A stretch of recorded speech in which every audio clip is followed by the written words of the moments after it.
Fellowship Village. I'm Mary, and I do the Monday, Wednesday, Friday program for yoga and meditation. It is a combination of breath work and physical movement. This particular yoga class is a chair yoga, so it is safe and appropriate for everyone to do.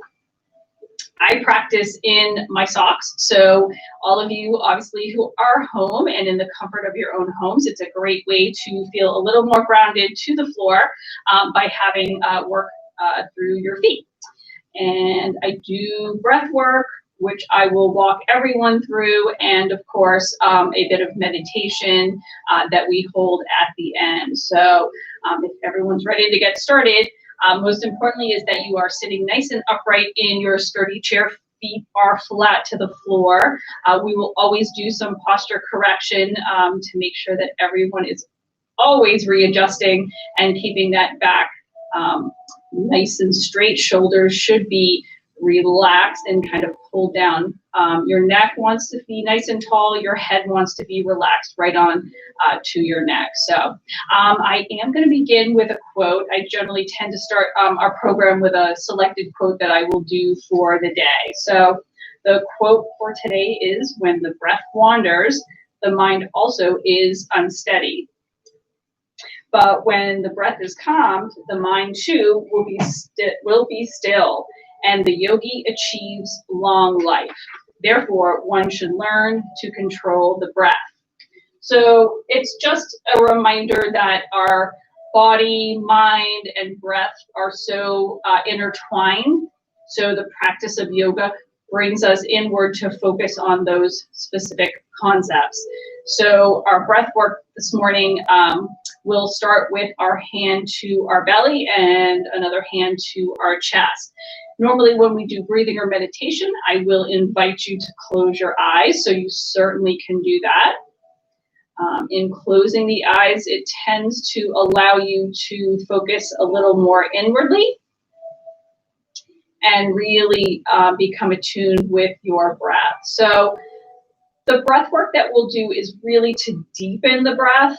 So our in breaths should be at a count of about 3, and our out breath wants to be at a count of 6. So in counting in your own mind, you take that first breath in and then exhale for the 6. So it's training you to elongate that exhalation, to bring more calm, to bring a greater sense of peace to yourself. At times of stress and anxiety, stopping and doing some breath work is really a great way to center yourself and to calm any stress or anxiety that's going on. So again, the reminder is one hand is through the heart area and the other hand is pressed to your belly.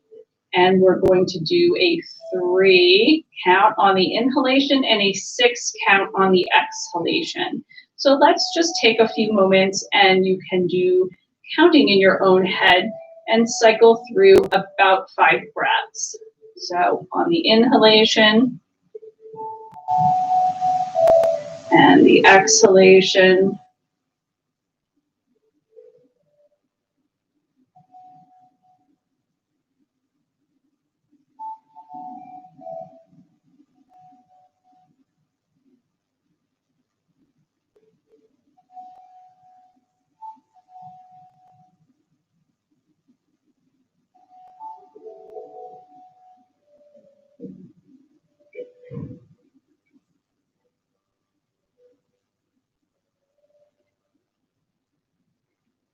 So again, the eyes can be closed during this, again, to draw your attention inward to what is happening in your own body.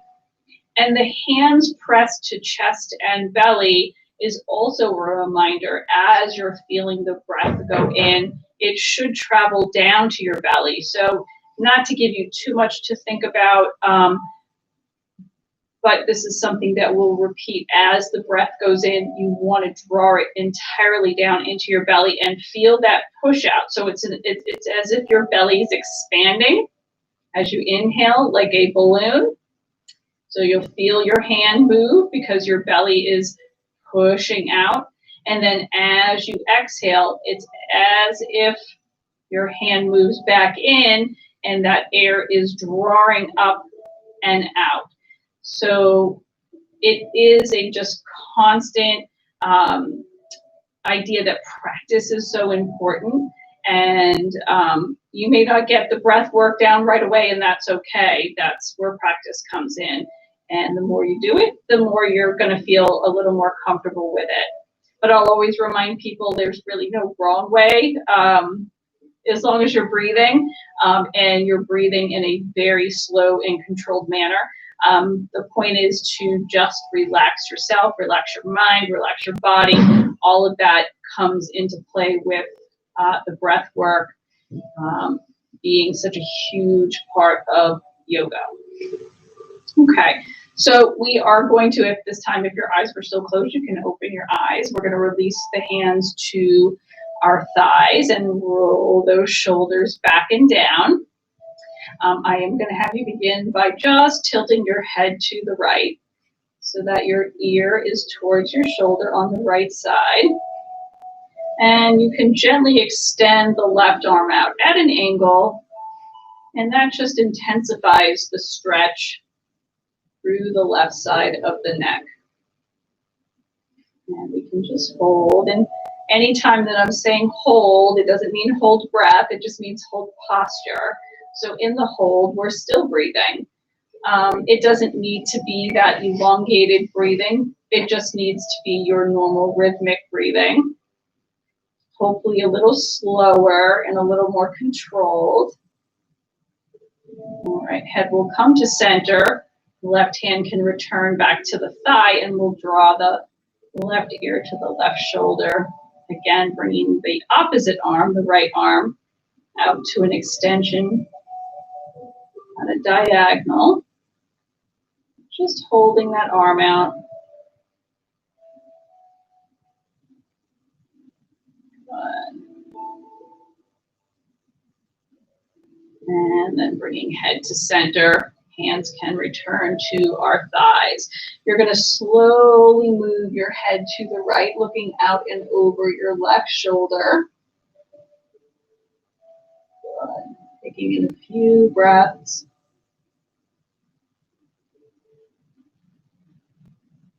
And then bringing the head to center and turning to the left side. Inhaling and exhaling.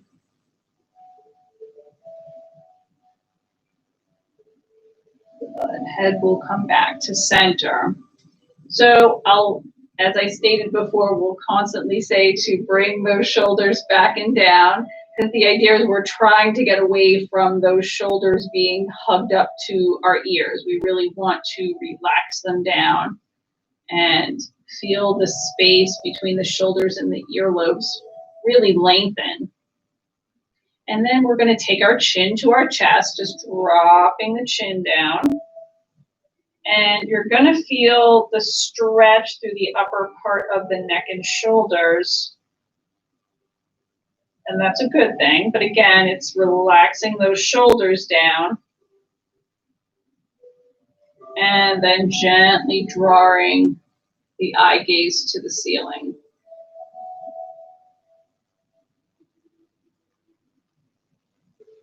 And then coming back to center. Great. So we're going to move our focus down towards our feet.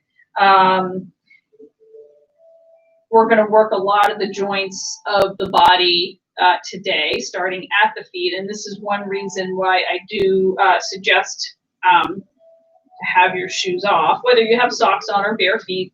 It's not really a big deal. Again, we're not standing, so there's no need to be concerned about falling or balance. But the ability to sort of move the toes and ground the feet is a nice feeling. But if shoes are necessary, then you can still follow along with the exercises. But we're going to start at the toes and consider all of the joints that are in our toes. So I moved my legs out to a nice extension. Heels are on the floor. And what you're going to do is think about, excuse me, think about spreading those toes and really stretching them out. So it would be as if you were opening your fingers and stretching them. Now you're focusing on spreading those toes and then relaxing them. So it's a couple movements of just really getting some stretch in the toes and then relax and then stretch them as if you're fanning them out and then relax them down. Good. And then we'll walk them back a little bit so the feet are flat to the floor.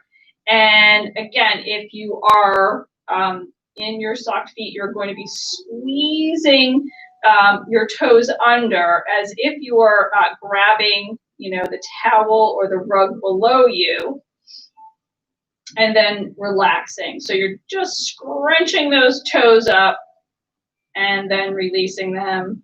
Scrunch them up and release, and then again scrunch them up and release. Good. All right.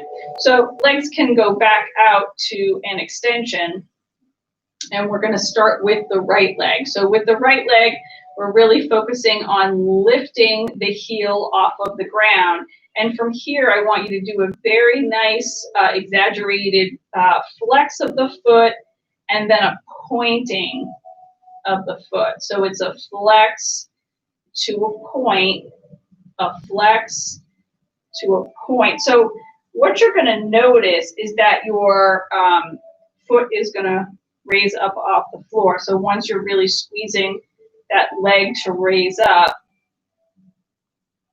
the heel comes off the floor, and you're just doing a couple rounds of this point and flex. Good. All right. And then we'll switch sides. So the right heel can go down, and then the left will come up, and we'll do the same thing. It's a really sort of exaggerated point to flex.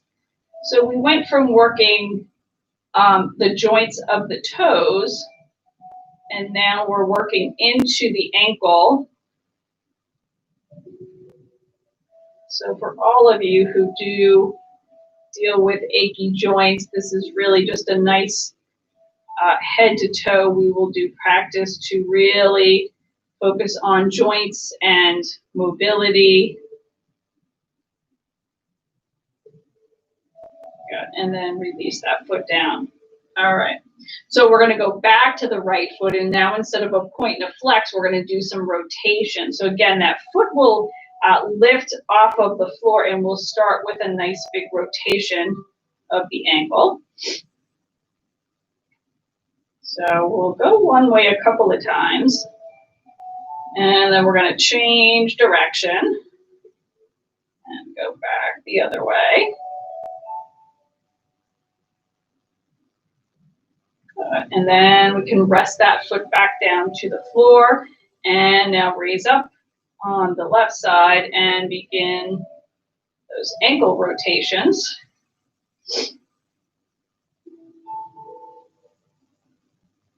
All the way around, and then we're going to change direction.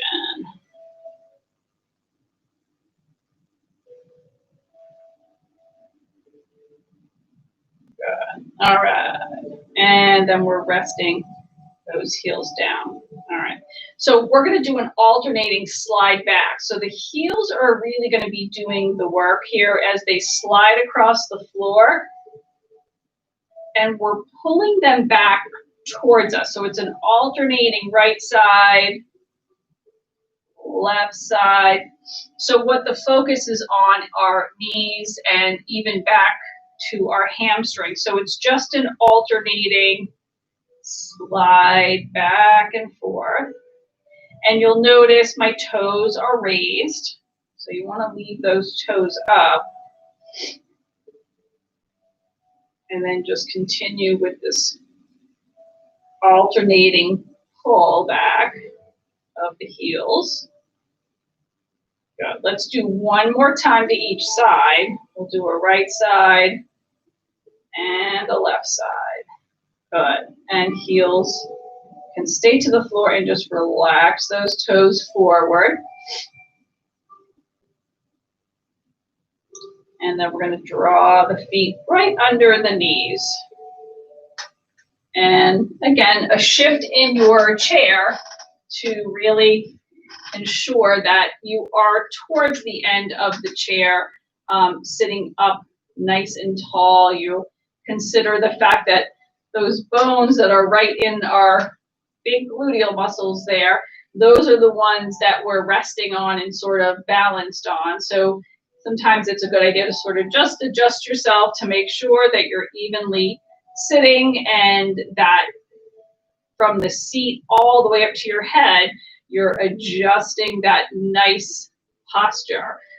You don't want to be sitting rounded and hunched over. You want to draw those shoulders back and down. All right, so we're going to move on. We're going to extend our hands so that they come to the sides of our chairs, and we're going to do a lift, alternating. Now, not a knee hug necessarily. We will get to the knee hug, but right now we're going to go with just the knee lift. So we're going to alternate just a very easy knee lift right to left.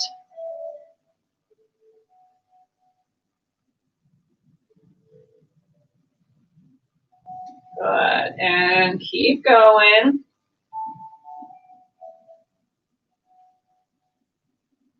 Good, and one more time to each side. Excellent. All right, and release the feet to the floor. Now, we're going to focus to the right side first, where we're going to incorporate a knee hug and an extension of the leg. So it will look like this, where you will hug the knee, again with a nice tall back, and then the hands will move underneath to an extension of the leg. So this is 100% what your comfort level is. If you want to stay in the knee lift, then stay in the knee lift. If you can move into the extension, then go ahead and do that. So we're going to do just a back and forth knee hug, nice tall back, to an extension. Working the knee joints of both legs. So it's a back and forth movement, right to left.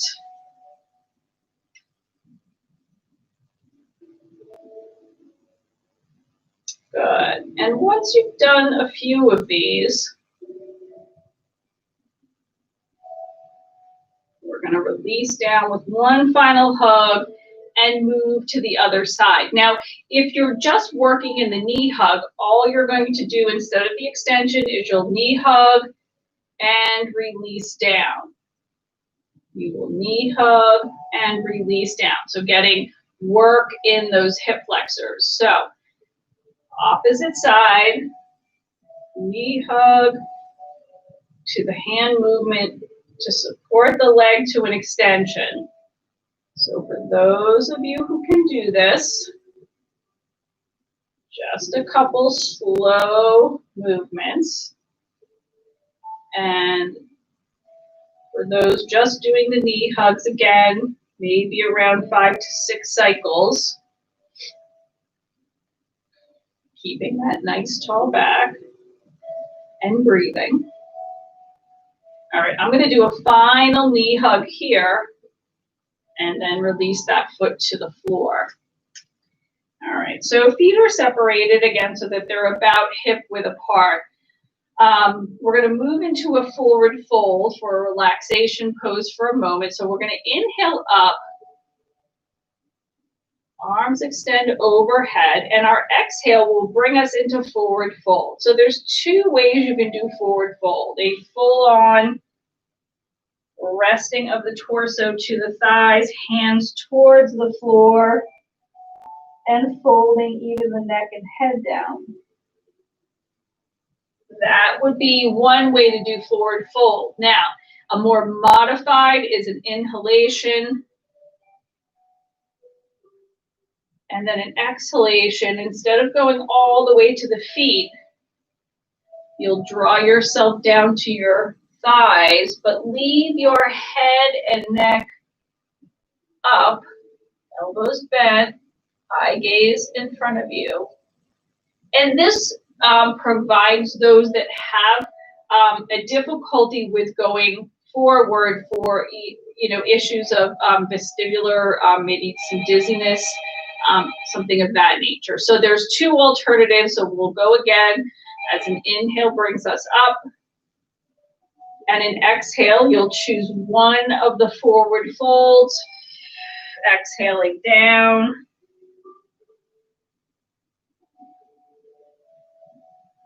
And just holding in whichever version of the forward fold. So even if you're doing the full-on forward fold and you can only stay down there a short time, that's okay. This is your time. So do what feels comfortable. Here is the modified version.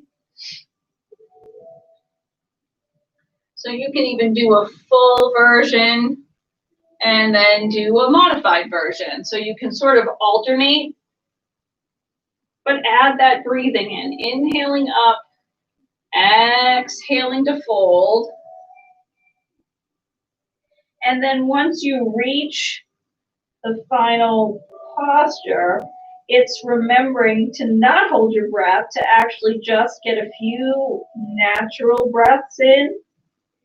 And as soon as the posture becomes more than uncomfortable, I talk a lot about a comfortable challenge. So you want to remain in that comfortable challenge and not be uncomfortable. And we fold forward. This is the modified. So I'm just doing an alternating of each. So you're hinging forward at the waist, either going into full fold or stopping at the modified version. Good. All right, so let's everyone adjust back in your seat, and we're going to work the hip flexor of the right leg. So we'll go back into that knee hug, and as we're holding tall back, you're going to move the knee around. So you're doing a rotation for the hip flexor. So we're going to go in one direction, and then we'll move to another. So it's just a really easy progression of rotation, working that hip flexor. Good. So once you've done a few rotations one way, you're going to turn and go the other way. So again, even as we're doing this, attempting to keep that back up nice and tall, shoulders should be relaxed. Good. And maybe get one more rotation before we switch to the other side. And then we'll end with a knee hug and down. Good. All right, so then we move to the left side. So you can always readjust in your seat. Your sits bones are nice and even on our chair. And then the lift, the knee hug, and then begin the rotation. So again, it's working the hip flexor, but in a really gentle way. As we tend to sit a lot more, our hip flexors are super, super tight. And as we move into one of our more challenging postures, the pigeon, you will come to realize how tight your hip flexors really can be. So I'm changing direction now. I'm rotating now in the opposite direction. And continuing to work that hip flexor. Good. So I'm going to do one more rotation all the way around. And then end with a nice tall back as I hug that knee in. And then release. All right. So we're going to do one more movement before we go into pigeon. So to continue working these hip flexors, hands are going to rest to the tops of the thighs, and we're going to do our hinge forward and back. So it's just an upper body as we move that torso towards the tops of our thighs. Eye gaze can stay raised basically forward. You don't need to hang the head down or the eye gaze down. This way it won't cause any dizziness, but the eye gaze forward and you're only moving the torso. So it's that hip flexion and that hinge forward. Again, only going as far as your comfort level and moving in a nice, slow, and even way. Good. 2 more times. Holding forward and up, and then we're going to go last time. Holding forward, getting a good stretch through that lower back, and coming upright. Good. All right. So again, adjust yourself in your seat, and we are going to move to the more challenging posture of pigeon. So there are definitely a few modifications to help you with pigeon. I'm going to show you the most challenging. So the leg will cross over the top of the opposite knee. So the idea is that you are opening the hip to the right side. So the left foot needs to stay planted flat to the floor. Right leg is crossing over the top of the knee. So even in myself, you can see how really jutted up my knee is. My hips are super, super tight. So you never want to push down on that. That's not the idea of the exercise. If you can even get your leg to this level, you're going to want to do that hinging forward. That will deepen the stretch into the hip without having to push down, which is not what we want to happen. All right, so the second modification down, a little bit easier, would do the cross at the ankle. So the idea again is this is a hip opening exercise, so that the knees want to just relax so they're folded out. And the same thing with the hips. So we're crossed at the ankle, feet are relaxed. And again, hands can hold to the sides of the chair or rest to our thighs as we move into that hinge forward. And that again helps to deepen the rotation, and consider the fact that you want those knees to open as well. And last is a modification for most that can be doable is heels together.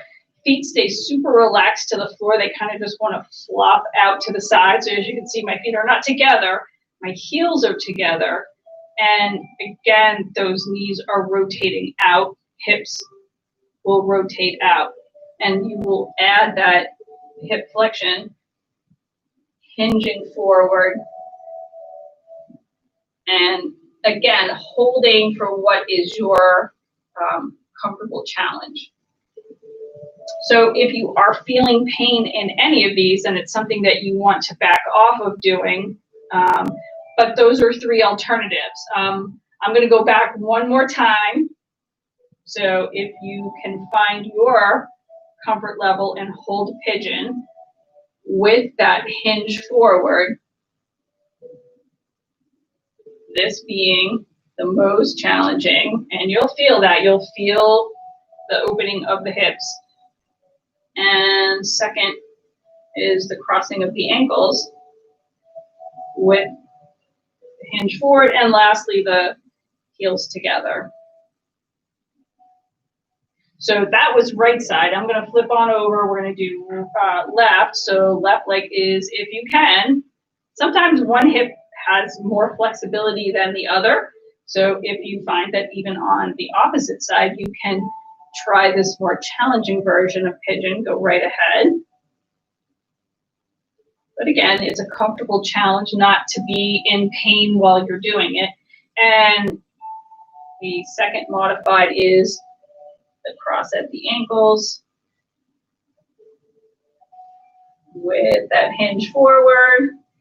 And even when you're doing this, you're holding. You can hold for, 4 or 5 seconds. It's not like when we do the yin yoga where we're holding for extended periods of time. So you can move through all of these. You can move through one of them, maybe 3 cycles.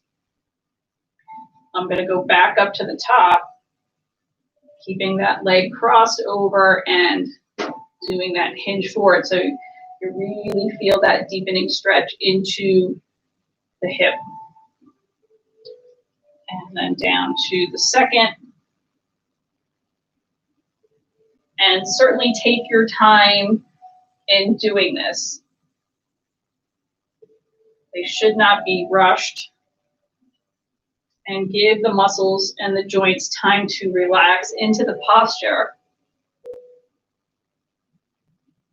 Good. So the final and easier way is with those heels together, getting that rotation of the knees out. And then coming back up. All right, so feet will return to the floor. Again, adjusting yourself so that your sits bones are evenly spaced and sitting nice and tall. Let's release hands to the side as again we adjust further up. Shoulders are back and down, head is tall, neck is long. Palms are face forward. And from here we're holding in a seated Savasana. So you can take a few breaths, some of those deeper breaths of a count of 3 in, and then an extended exhale of 6. So again, you can try and relax into this seated Savasana. And just take a few breaths. Lowering that heart rate. Because even after Pigeon, I'm sure everybody's heart rates got raised up after that.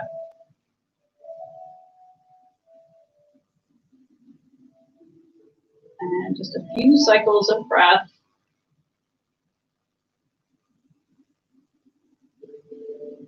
Good. All right, so then hands are going to return to the tops of the thighs, and I'm going to have you drop your right ear to your right shoulder, right arm will extend out, and this time you're going to draw that arm up, and you're going to just touch the top of your head. So your fingertips want to lightly hold the top of the head, extending the stretch through the left side of the neck. So it's not necessarily a pulling, it's just a little bit of pressure to add a stretch. And then head will come to upright and we'll switch to the other side. So left ear to left shoulder, left arm comes up, and then just a gentle pressure to the top of the head. And we'll be holding and breathing. Continuing just those normal, easy breaths. Good. All right, head will come to center, dropping those hands down. Let's roll those shoulders back. We'll do that about 2 more times. Just as a good reminder, they should be back and down. All right, we're going to go into spinal twist. So we're moving to the right side first as feet are firmly planted to the floor. So if I'm going to the right, we're going to cross left hand over to sort of anchor on the outside of our right thigh. Now when we make that turn to the back, the right arm can move and flow back towards the chair. The head and the torso will follow, so you're looking over that back right shoulder. So not always easy to do. If you have restriction in the shoulder, if you have restriction in the neck, this can be challenging. So to modify that, for those who can hold in the other posture, it's really just both hands coming around, and you can look over the right shoulder or continue back and behind you. So the extension of the arm can be a little bit more challenging. So just holding the side of the chair and getting a turn, a twist in your torso is really good for the spine too. So once you go into that spinal twist, so say I'm back into the full-on one, you can hold, and then a release can happen where you just let it go for a moment and then push back in. So it allows your body to relax for a minute and then push into a bit further into the posture. So again, you'll notice my shoulders, they stay upright. Again, even though it's hard, you don't want to be bent over trying to do it. You want to keep those shoulders. So much to think about. In that turn. Good. All right, so that was to the right side. Let's go to the left. So choose which one works for you, and we will rotate to the left side. Again, you're going to find probably one side rotates a lot easier than the other. And that's very normal. So again, once you kind of go into that posture, you can allow yourself to relax for a moment and then just go right back into it and challenge yourself to just go a little bit further than you may have gone the first time. And then release out of that. Good. Arms can hang by our sides. We'll rotate those shoulders again. And then we're going to draw arms out, extended to the front with our palms together. From here, we're going to inhale as we open wide, stretching that chest. And then we exhale as we bring those palms together. And we'll do that 3 more times. So a nice inhale, stretching that chest. Exhale and come together. 2 more times, open wide, stretching that chest, the shoulders, and together. And last time, inhale and exhale. Good, releasing those arms down. And shake them out a little bit. All right, because we're going right back up into there. So palms will be together, and this time we're going to keep the elbows bent. So we want to try and bring the forearms together, again, to the best of your ability. If you need some separation, you don't have to touch the forearms or the palms. You can leave some separation. Now what you're going to find is you're going to feel the intensity of the upper back, the neck, and your mid back. All those muscles are engaged at this point, just holding those arms in place. So if you are a little bit closer together, you're going to take your elbows and move them up. So your entire forearm and your elbows move together, and then you're going to shift them down. So it would look like if you can keep those palms and those forearms together, you're only going to be able to get to a certain level. There's going to be a restriction that you can't move beyond that. But you will feel that mid-back stretched. And if you're separated, you're still going to feel it. There's going to be restriction to the point that you can't move any further. And this is hard. This is hard to do. You're really going to feel it in those upper back muscles.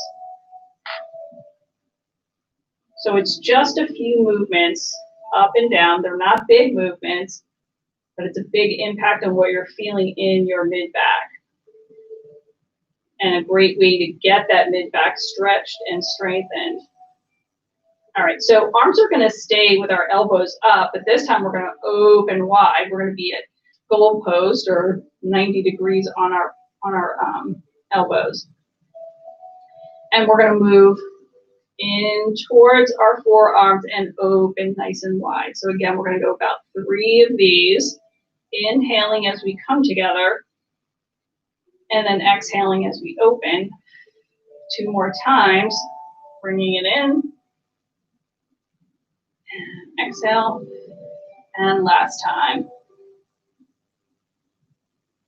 And exhale to open. Good, and releasing arms down. So again, let those arms sort of just hang towards the floor, gravity pulling those fingertips. Shoulders come down. That space between the earlobes and the shoulders get a little bit longer. We're going to inhale overhead, and then exhale as we move all the way down. Good, 2 more times, stretching all the way up. Our shoulders and our upper back work so hard, and down. And last time, inhaling up, and exhaling down. Good. All right, so let's complete our session by moving back in your chair. Feet can stay grounded to the floor. And this portion will Utilize the idea of closing your eyes. If you're comfortable in that space, to close your eyes. Hands can stay rested to the tops of your thighs. They can be palm up or palm down, whatever feels comfortable. Or they can extend in the seated Savasana next to you. Back should still be tall. You know, you don't want to be hunched over in your chair as you're sitting. So you can drop your chin to your chest. You can close your eyes. Again, whatever your comfort level is.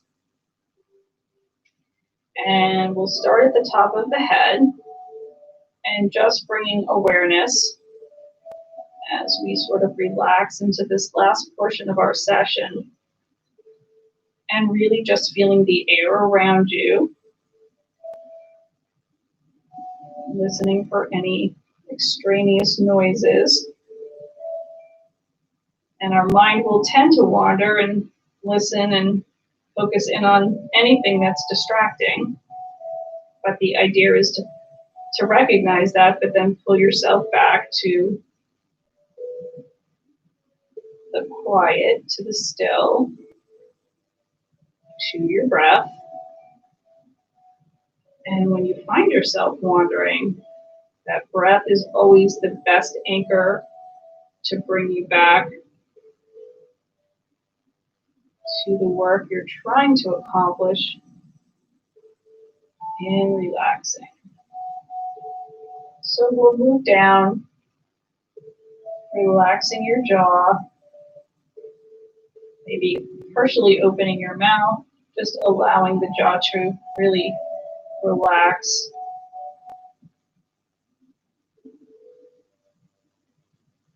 Notice your shoulders. Are they in that relaxed position? Maybe they can drop down just another little bit. Feel the heaviness of your hands as they rest to the tops of your thighs.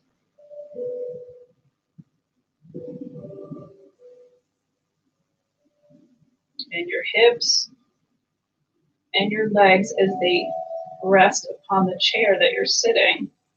The heaviness.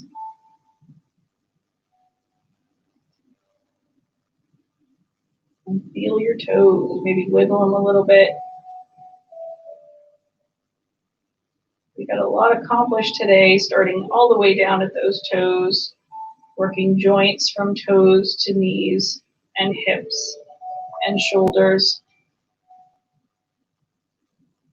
So as I always recommend, even after we're done with our time here, you continue on in your own 10 or 15 minutes of quiet meditation. So for those who are wrapping up their practice, I'll have you open your eyes. You can sort of move around in your seat a little bit. And we'll bring our hands to heart center. Taking our final deep breath in and exhaling.